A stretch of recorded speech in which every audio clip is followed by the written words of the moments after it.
You're listening to Puma Podcast. Our cities don't have enough spaces, but our population is growing.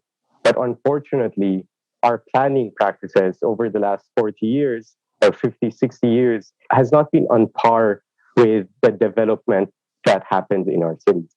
And what this has led to is really bad management of our spaces. I'm Pidoy Blanco, Puma Podcast, and you're listening to Teka Teka News.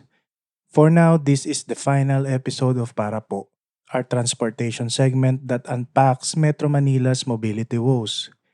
In our first few episodes, we talked about the problems hounding our public transportation system: bus drivers leaving for jobs abroad, PUV modernization displacing jeepney drivers, continued deaths due to unsafe roads, the health effects of car induced smog, and the constant threat of road rage from car drivers.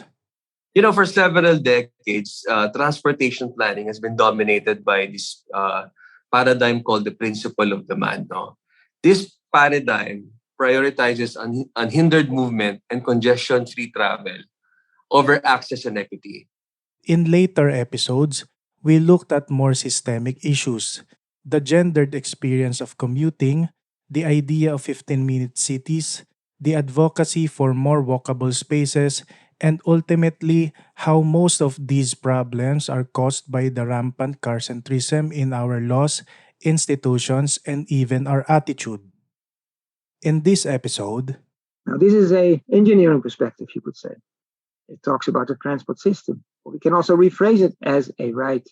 And then it reads, every person is entitled to a sufficient level of accessibility. Interestingly enough, in a few countries in the world, in their constitution, there's a right to housing, and sometimes it includes actually accessibility as a quality standard of appropriate housing. But this is not such a surprise. let's take a look at the easy solutions to finally breaking out the grasp of car centrism.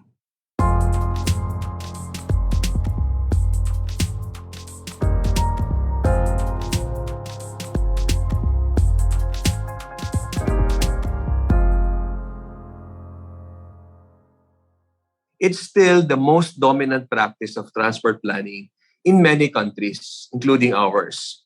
So in other words, transport planning is still rarely equity-oriented. Now in law, we know equity as fairness or justice or the morally proper distribution of goods and bads over members of society. When applied to transport planning, this may mean that we need to ensure that our transportation system provides a sufficient level of accessibility to all under most circumstances. You just heard Attorney Paul Yebra.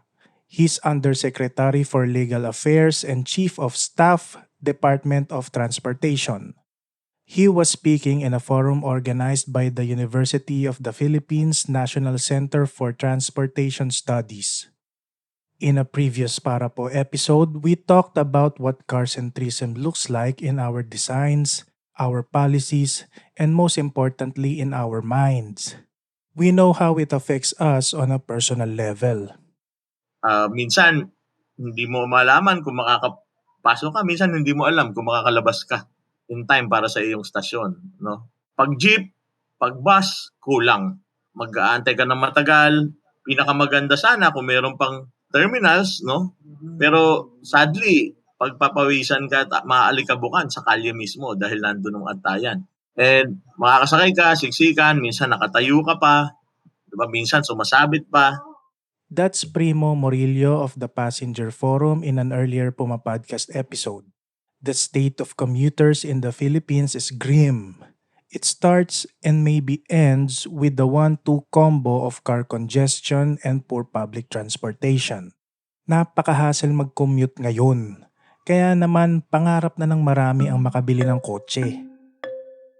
But what does the way forward look like? In the 60s, this professional perspective is also paralleled by a political perspective where leading politicians would typically frame as the future vision for transport a car for every household and a country connected by highways, and that would solve all transport problems and provide freedom of movement for everyone. Yan si Professor Karel Martens. He is professor at the Faculty of Architecture and Town Planning, Technion Israel Institute of Technology, where he also heads the Fair Transport Lab. He is an international expert on transport and justice. He has authored numerous publications on the topic, culminating in his book, Transport Justice, Designing Fair Transportation Systems. Imagine this. You need to get to work across town. You have three options. Brave the overcrowded jeepney, squeeze onto a jam-packed bus, or hail a pricey taxi. If you're lucky, cycling might be an option. But is it safe and connected? What if you're a pregnant woman or a senior citizen? Or what if you have a disability? Does any of this feel fair? More cars means more car users. So our policymakers cater to them by making our urban and transport planning car-centric. We see it ourselves. The prioritization of streets for cars instead of streets for people, green spaces turn into parking lots, and streets just get wider and wider. Now, if you accept this principle, guaranteeing sufficient accessibility for all, and I think there are radical consequences because you now have to analyze who has accessibility and who has lots of accessibility and who has little accessibility.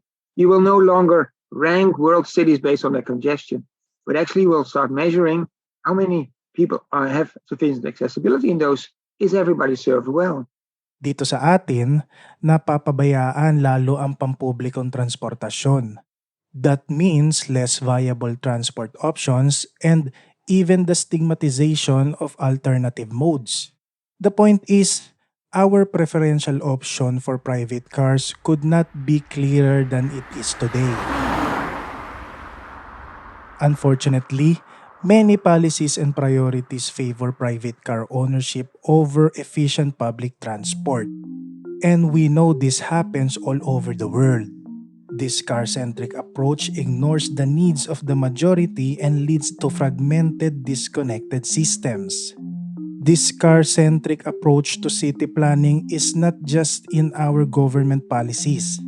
It is in the academe, propagating to the next generation of decision makers.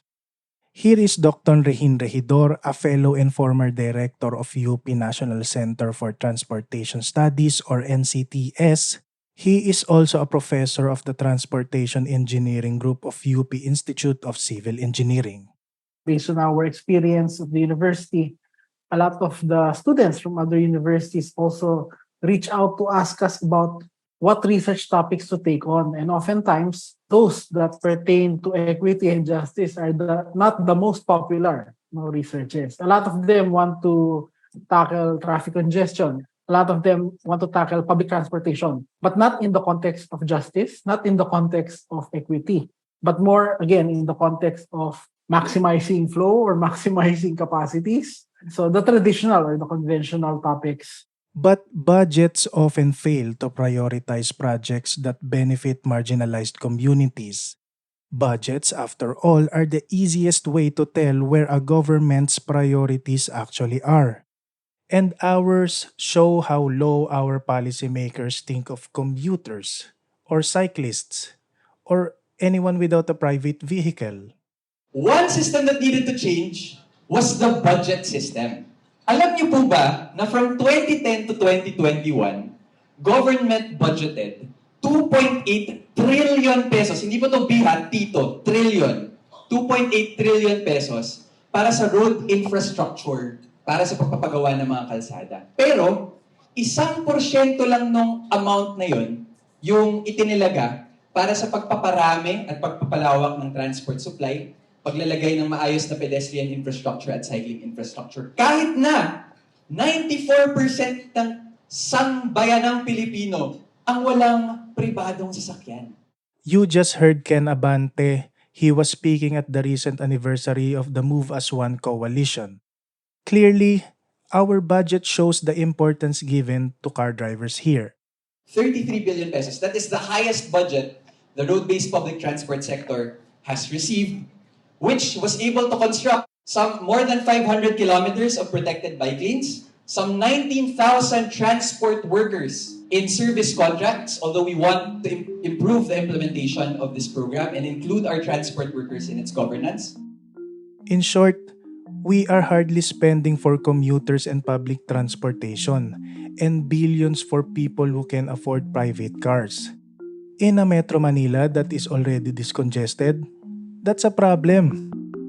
So, advocating for a proportionate budget is the first step because it is what trickles down into our everyday experience, even if the construction of infrastructure does tend to take a while. We are pausing for a quick break. When we return, we will tell you about the solutions going forward that we can all carry out to push for a more walkable city.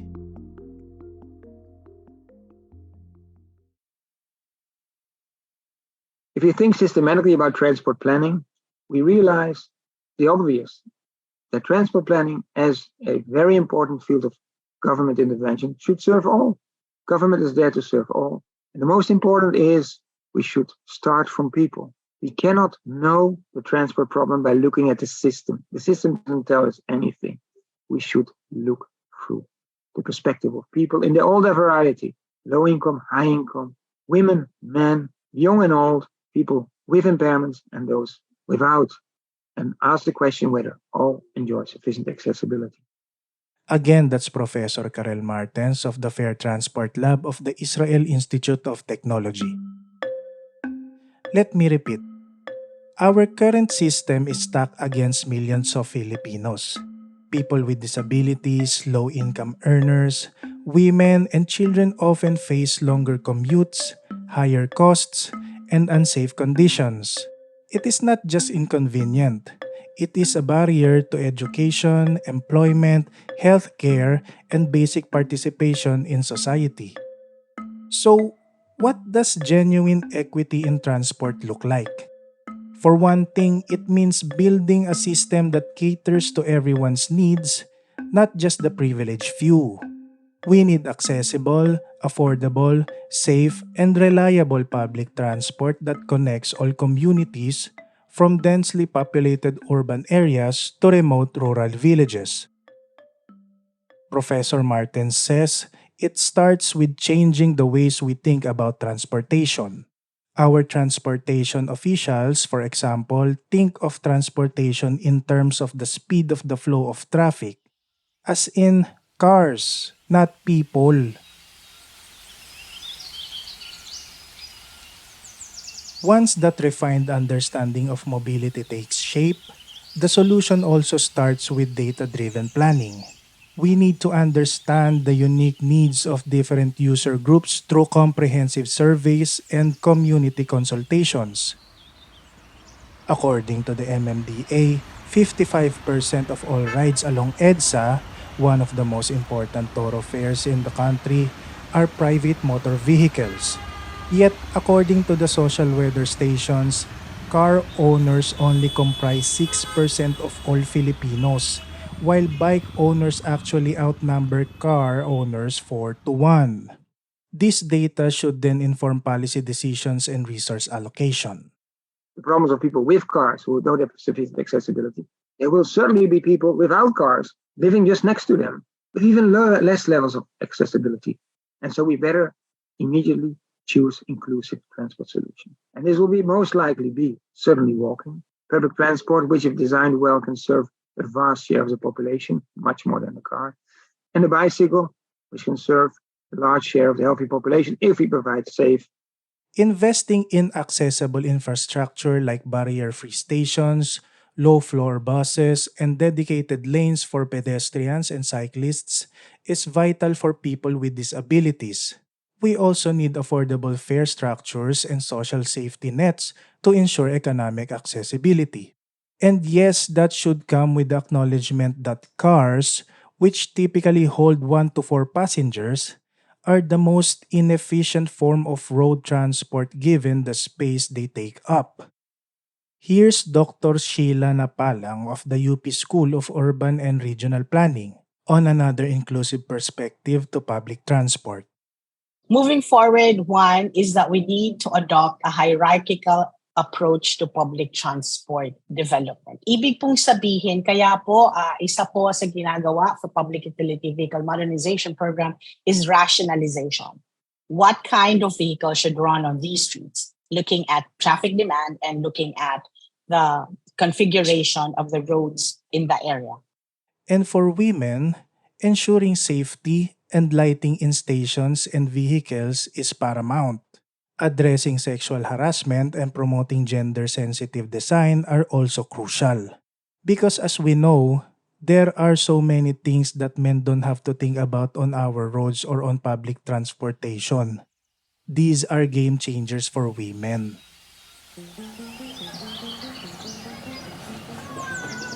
Of course, implementing these changes wouldn't be easy. Changing mindsets and overcoming car-centric biases will be tough. We need strong political will and sustained public pressure to move beyond the status quo. Funding is also a challenge. But let's remember that investing in equitable transport is not just morally right. It is also economically beneficial. It boosts productivity, promotes social inclusion, and reduces healthcare costs. Let's not forget participation. Involving communities in decision-making is crucial. They know their needs best and can provide valuable insights for planning inclusive infrastructures and services. Speaking of participation, there are also countless ways you can support advocacy groups, demand accountability from our leaders, and spread awareness about the importance of equitable transport. Every voice counts. And remember, using public transport, cycling, and walking are everyday acts of resistance against car-centric dominance. Choose sustainable and inclusive options whenever possible. From the very start, you should give priority and dedicated lanes to public transport. So from the very start, you actually will build a system that not only serves all modes, but also serves all people.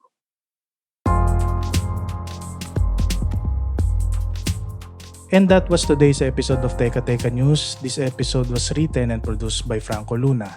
Our Teka Teka News executive producer is Jill Caro, and our senior editor is Veronica Uy.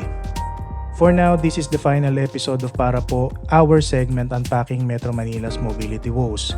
If you found this episode useful, share it with a friend. Help Teka Teka News reach more people and keep the show going. Thanks for listening.